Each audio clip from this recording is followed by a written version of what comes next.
Las zonas tradicionales cocaleras son zonas de montaña, de ceja de selva, pero acá en la selva baja ahora encontramos plantaciones de hoja de coca donde se han adaptado a este terreno, ¿no?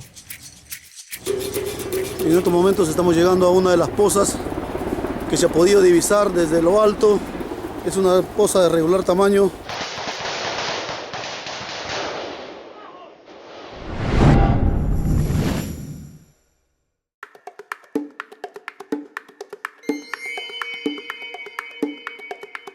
We're heading now closer to the river, to the center, the spiritual center of the town, I should say, the church, and we're going to meet the elder council.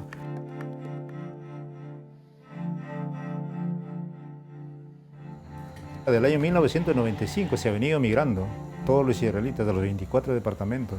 Entonces ahora estas comunidades producen, se está creando un estado sólido que se va formando solo. After a brief time talking to the elder council, our sit-down interview was cut short. The elders rushed outside for Altomonte's Friday evening prayers.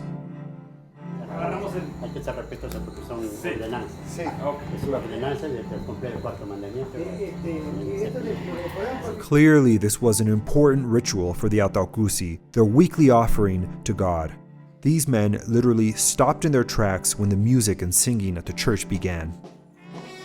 It's 6 p.m. now, and the brothers are headed to the alabanza, to the prayers.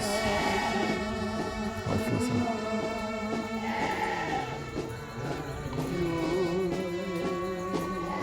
And then a ritual began in Altomonte that few outsiders have seen before. The Israelites offer an animal sacrifice to God, or as they call it, a holocaust, just as Ezekiel had taught them to do.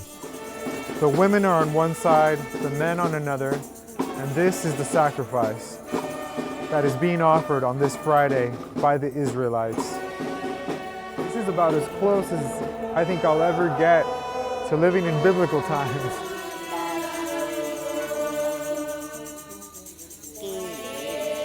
Gradually, we began to learn more about the Israelites and their beliefs.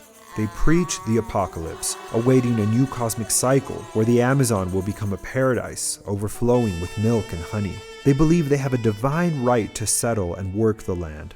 They also believe their beards are antennae that reach God's frequency.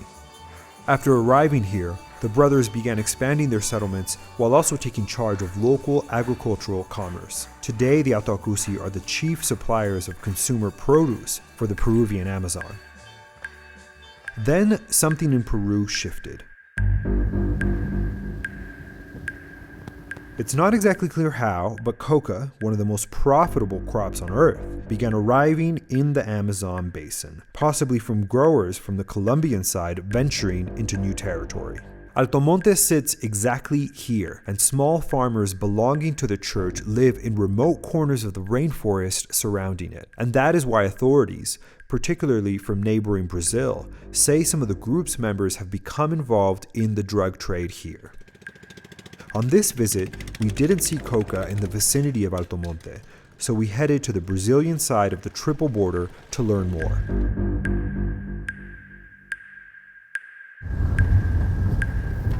We just crossed into Tabatinga, Brazil. This is the community directly on the Brazilian side of the triple border region. No one stopped us, no one asked for our passports, no one searched our vehicle.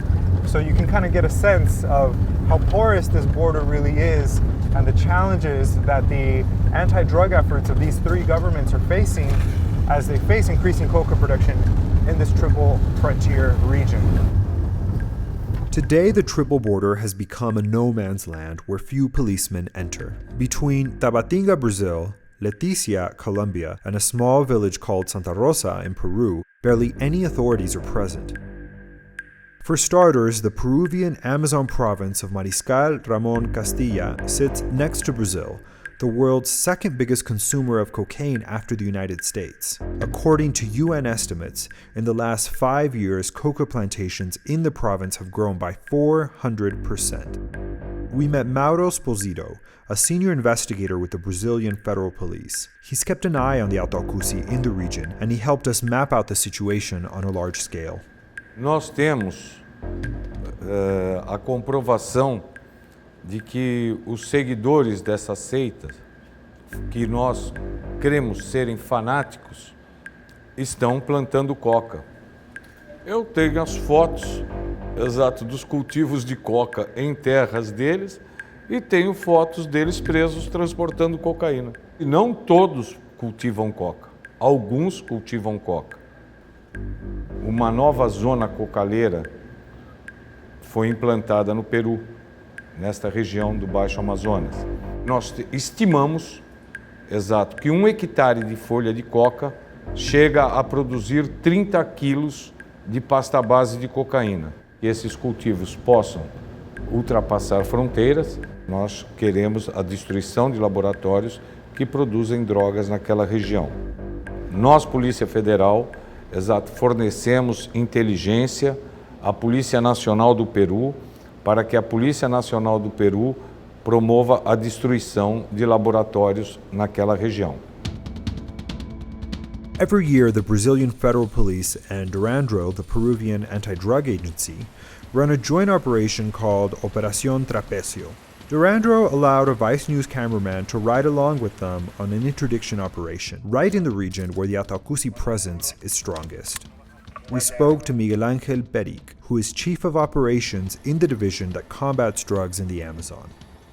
Las zonas tradicionales cocaleras son zonas de montaña, de ceja de selva, pero acá en la selva baja, con un clima muy diferente, ahora encontramos plantaciones pues, de hoja de coca, de cultivos de coca, donde se han adaptado a este terreno, ¿no? La geografía propia de la selva es tan amplia y en la práctica nosotros hemos destruido laboratorios clandestinos en ese sentido y posteriormente cuando regresamos hay nuevos laboratorios que pueden ir surgiendo, ¿no? También hemos tenido enfrentamientos directos con estas personas que buscan pues que proteger su inversión, ¿no?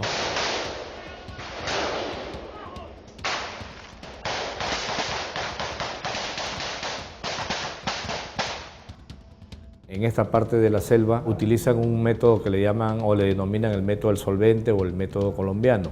Un tanque de agua de 3.000 litros y ahí van procesando con la hoja de coca. La hoja de coca se utiliza la hoja de coca verde, no la hoja de coca seca. A través de un proceso que lo mezclan con químicos, buscan la reacción para la extracción del alcaloide de una manera más rápida. En estos momentos estamos llegando a una de las pozas que se ha podido divisar desde lo alto. Es una poza de regular tamaño, tiene cilindros.